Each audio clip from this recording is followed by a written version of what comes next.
Hola, bienvenido al canal de YouTube de Correa Materias Primas. El día de hoy vamos a hablar acerca de las inclusiones, o lo que es lo mismo, la integración de semillas y frutos secos en la panadería y la pastelería. Este proceso, esta actividad, se ha desarrollado desde hace más de 4000 años. Nosotros hemos introducido a los panes de los pasteles las semillas y frutos secos enteros, en pedazos naturales, tostados, molidos, en pasta, de todas formas y maneras, desde siempre, y lo vamos a seguir haciendo por mucho tiempo, dado que enriquece el valor nutrimental de los panes, o del trigo, del gluten o del grano que utilicemos. El día de hoy vamos a hablar acerca de tres principales, lo que son las almendras, los cacahuates y las nueces. En primer lugar, vamos a hablar acerca de las almendras. Las almendras ha sido un cultivo que se dedica desde la prehistoria. Es un cultivo muy noble que ha sido representado en el arte. Por ejemplo, Vincent Van Gogh realizó 14 obras basadas en los árboles de almendra o los almendros cuando vivió en la Provence. La almendra es un fruto muy joven, es decir, que su fruta, su carne, que se forma alrededor de la semilla, únicamente se puede consumir cuando es muy joven y por muy poquito tiempo. ¿Por qué? Porque la almendra dedica la mayoría de su fuerza a desarrollar la semilla, no a desarrollar su fruto, como el caso de las manzanas, la cerveza, los chabacanos, duraznos, todo eso. Se dedica más a formar la fruta. En el caso de las almendras se dedica más su energía a desarrollar la semilla. ¿Por qué decimos esto? Porque, aunque no lo creas, la almendra proviene de la misma familia del durazno, del chabacano, de la cereza y de la nectarina. ¿Cómo es esto? Pues resulta que hace millones de años, cuando se formaron las cadenas montañosas en Asia, lo que es ahora la cordillera del Himalaya, al formarse las montañas, aquellos almendros que se quedaron del lado este de las cadenas montañosas, es decir, donde eran montañas y desiertos, esos árboles evolucionaron hacia almendros. Y los árboles que quedaron del lado oeste, donde eran las planicies más húmedas, con mayor riqueza en la tierra, esos formaron lo que son los duraznos y los chabacanos.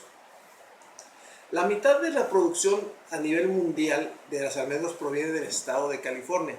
Ahí, en ese estado, se produce una variedad increíble de almendras. Seguido de California viene España y después Italia. La almendra tiene muchos nombres en todos los países. Por ejemplo, en Grecia se le conoce como amigdalón, por eso de las amígdalas tienen la misma forma. En Alemania se le conoce como mandel. En Francia, amandé. Y en Italia, mandolín. Su forma así se le dio el nombre en los años 1700 al instrumento musical, la mandolina, que es nativo, es oriundo de Italia. La almendra original es la almendra amarga. Esta almendra es un cultivo muy controlado y únicamente se utiliza para hacer saborizantes, licores y esencias o aceites especiales. ¿Por qué? Porque la almendra amarga contiene una sustancia muy peligrosa, que es el cianuro. A diferencia de su hijo o su descendencia, que es la almendra dulce no contiene ese elemento en grandes cantidades. Sí lo contiene, pero muy pocas cantidades, y se puede consumir libremente, natural o ya mezclada. Ahora bien, el pellejito, la cutícula, la cubierta de color marrón rojiza arrugada que tiene la almendra, esa es la que le da su sabor característico y su aroma característico. Y como todas las nueces, si se le tuesta o se le calienta a una temperatura límite, su sabor aumenta, se intensifica y es muy placentero en todo esto. Ahora bien, existen muchas variedades de almendras, pero todas se pueden procesar de distinta manera. Por ejemplo, la almendra la podemos consumir de manera joven, es decir, su carne la podemos consumir entera con y sin cutícula. La podemos consumir en pedazos o rebanada, la podemos consumir fileteada con o sin cutícula, la podemos consumir en aceite, en esencia, en pasta, molida, emulsionada, de muchas maneras. Ahora bien, los tipos de almendra. Las almendras aquí en Monterrey o aquí en México, las que más nos caen son las almendras de California. Hay varias disponibles en California. Son la almendra nonpareil, que tiene una cáscara muy suave, es como cáscara de papel, es muy fácil romper la semilla y que salga las semillitas chiquitas del frutito. Es una carne muy suavecita. Después tenemos las almendras misión, que es una cáscara más dura, es más jugosa, tiene mucho sabor. Esa almendra, la almendra mission, se utiliza mucho para snacks y para helados. Sin embargo, son muy frágiles a los cambios de temperatura y se pueden hacer daño muy fácilmente. Después tenemos las almendras Marcona de España. Son unas almendras que casi tienen denominación de origen porque son redondas, son muy suaves y jugosas, mucho sabor y se comen muy fácilmente y aguantan mucho las plagas. Además de eso, con las almendras podemos hacer lo que son el marcipán, podemos hacer la pasta de almendra, podemos hacer aceite de almendras, extractos de almendras, dacua, podemos hacer japonés, macarón, turrón, muchas cosas. Ahora bien, ¿cómo conservamos las almendras? Las almendras enteras, con o sin cutícula, se pueden almacenar muy fácilmente en un recipiente hermético en el congelador por 6 meses.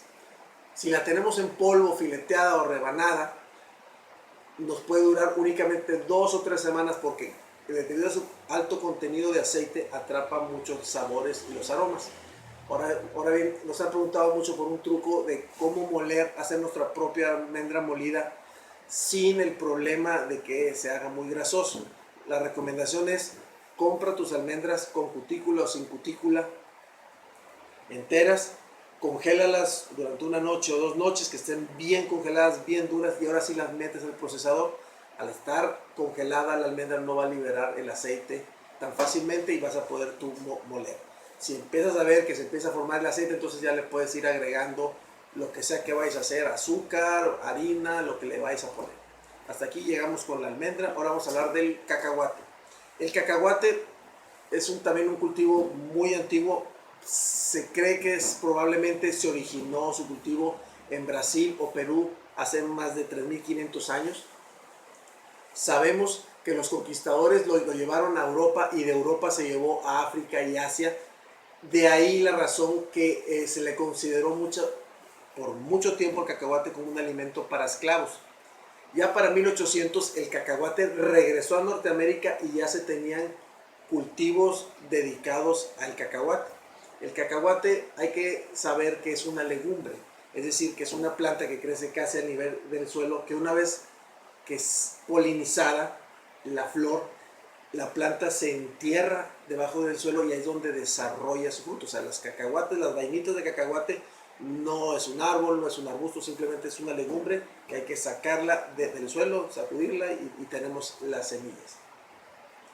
Ahora bien, esta planta, hasta el año de 1903, una persona de nombre George Washington Carver inició un estudio sobre el cacahuate. Dado que había muchos sembrados en los Estados Unidos, él se dedicó su vida a ver qué importancia puede tener el cacahuate en la economía, y él encontró más de 300 usos del cacahuate. De hecho, él fue el que propició la invención o el descubrimiento o la elaboración de la mantequilla de cacahuate, que hoy por hoy es el alimento que más se produce a partir del cacahuate.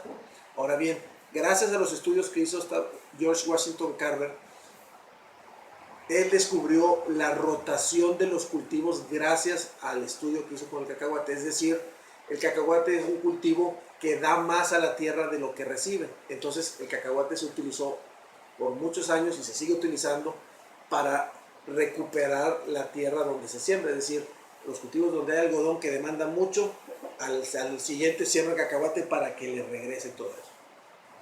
Ahora bien, el 10% de la producción mundial de cacahuate la produce el estado de Georgia en los Estados Unidos. Ahí tenemos variedades de cacahuates que dan, unos que dan de 2 a 3 cacahuates por vaina y otros que dan de 5 a 7 cacahuates por vaina. Unos son cacahuates más grandes, unos son cacahuates más pequeños. Hay que saber que el cacahuate es un cultivo, es altamente nutritivo y con alto contenido calórico o de energías. Tiene entre 40 y 45% aceite y entre 20 y 30% de proteína. Y aproximadamente la mitad de la cosecha mundial de cacahuate se utiliza para hacer mantequilla de cacahuate. Existen 4 variedades principales de cacahuate. El primero es el runner, que es un cacahuate de un tamaño muy uniforme. Es el más cultivado a nivel mundial por su alto rendimiento y se utiliza mucho para hacer la mantequilla de cacahuate. Después tenemos el cacahuate español, que es un cacahuate más pequeñito, con una cutícula más marrón, es muy aceitoso y ese se utiliza para hacer aceite de cacahuate y en las golosinas. Después tenemos el cacahuate Valencia, que es un cacahuate con un rendimiento medio, una cutícula muy roja, lo que hace propicio para hacer confituras y dulces. Y después tenemos el cacahuate Virginia. El cacahuate Virginia es un cacahuate muy grande, ¿verdad? Con mucha carne, y ese se utiliza, ese es especial para comerse como snack. Los cacahuates se pueden comer crudos, cocidos, tostados, fritos, deshidratados, en mantequilla de cacahuate, en aceite de cacahuate no refinado, que tiene un rico sabor para las ensaladas o para aderezar cualquier vegetal. Y luego tenemos el aceite de cacahuate refinado para freído profundo. Es el mejor cacahuate para freír, punto. Puedes freír, ahorita en época navideña, puedes freír pavo, puedes freír papas, puedes freír pescado, puedes freír cualquier cosa. Es un aceite que tiene un punto de humo muy elevado, muy estable y no se quema fácilmente. El otro, en cambio, el aceite de cacahuate virgen, por así llamarlo, tiene un punto de humo muy bajo, entonces por eso sirve muy bien para ensaladas. Ahora bien, ¿cómo conservamos los cacahuates? Los cacahuates, al igual que las almendras, en un recipiente hermético, en el congelador, puede durar durante 6 meses. Tostados, ya se recomienda más en un lugar seco, en una bolsa de papel para que pueda respirar y que no agarre humedad. Si lo deseas, puedes tú tostar tus propios cacahuates en casa. No se necesita más que una charola, un horno, 350 grados Fahrenheit, 30 minutos. Eso es si los quieres con cáscara. Si los quieres sin cáscara, te recomendamos primero que los hiervas en agua salada y después al primer hervor, 3 minutos los sacas y luego ya los pasas a la charola, pero en vez de 30 minutos, los pasas 20 minutos a 350 Fahrenheit. Ahora bien, vamos a hablar de las nueces. Las nueces crecen, es un cultivo salvaje que crece ampliamente por todo el mundo, pero desde zonas templadas. Desde hace muchos años se cultiva, nadie sabe cómo se originaron. Las nueces más comunes en América es la nuez persa o la nuez inglesa, la nuez de los Cárpatos, la nuez negra oriental, que es el walnut, que se utiliza mucho para panadería y los helados, y la nuez pecana, que conocemos muy bien aquí en México. La nuez pecana es nativa de las orillas del Mississippi. ¿Por qué? Porque esa nuez, ese fruto, el árbol, el nogal, se conocía más por su madera en vez de su fruto. Los primeros plantíos en América que se descubrieron en esa zona del Mississippi, datan de 1846. ¿Cómo se descubrieron? Porque encontraron que un esclavo negro, en la época de las plantaciones, en el estado de Luisiana, un esclavo por el nombre de Antoine, tenía su huertito y de ahí se alimentaba. Como los alimentaban muy mal en ese tiempo y que desató la guerra civil de Estados Unidos y todo eso, él tenía su cultivo para mantenerse sano. ¿Por qué? Porque la nuez, como todas las demás nueces, tiene un alto potencial energético y alto número de proteínas, tiene 20-35% de proteínas. Ahora bien, lo más importante de las nueces no es qué tipo de nuez vayas a utilizar, simplemente es su selección. Debes de considerar que la nuez debe de ser de temporada, ¿verdad? Deben de ser carnosas, su cutícula debe ser de un color muy claro, no debe presentar polvo, no debe estar polvosa, no debe tener pequeños pedacitos ahí alrededor flotando. La cutícula debe estar perfectamente pegada a la carne, no debe estar desprendida. Y lo más importante, no debe tener manchas oscuras y negras. Esas manchas oscuras y negras es un hongo, es un parásito, es malo para tu salud. Si tú te comes nueces con eso, no es bueno, no te estás haciendo bien. O sea, es mejor evítalas, quítalas del kilo de lo que vayas a comprar y de preferencia debes de comprar nuez entera. Si necesitas molerla, la mueles tú en casa. Ahora bien, las nueces, las pecanas en este caso, pueden mantenerse muy bien por 6 meses en un congelador. De igual manera, envase herméticamente cerrado en el congelador 6 meses. Y además la nuez pecana tiene una particularidad que no necesitas tú descongelarla para utilizarla. Así congelada la puedes meter en tus panes, la puedes meter en tus postres, no pasa nada, no cambia el sabor, no retiene humedad, no hay nada. Como te dije antes, no existe una mejor nuez pecana ni una peor, ni en cuanto a variedades. Lo único que debes de considerar en una nuez es primero que sea nuez de temporada. Te deben de decir transparentemente de qué temporada es la nuez.